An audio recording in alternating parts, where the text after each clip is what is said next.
Bonjour, bienvenue au musée d'archéologie d'Antibes. À côté de moi, un dolium, c'est-à-dire c'est une grande jarre en céramique, en terre cuite, de l'époque romaine, qui sert à transporter, contenir des denrées alimentaires. Ce dolium a été retrouvé dans la fouille d'une épave, qui est celle d'un navire qui s'est échoué au cap d'Antibes il y a environ 2000 ans, un petit peu moins de 2000 ans. Et dans ce navire, on avait également des amphores. Mais surtout ces grandes jarres qui étaient de deux catégories.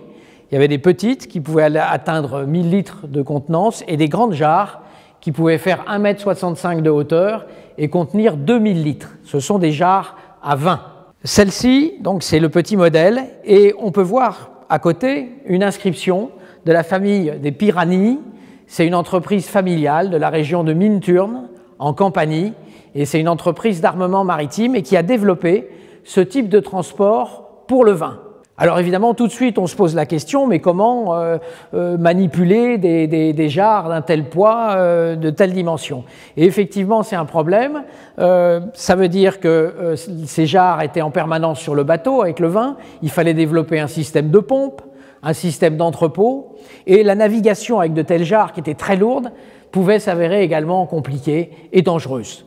Voilà pourquoi, si ce procédé a été mis en œuvre au milieu du 1er siècle après Jésus-Christ, il a été rapidement abandonné, semble-t-il, au profit du transport en amphore, beaucoup plus pratique et moins risqué.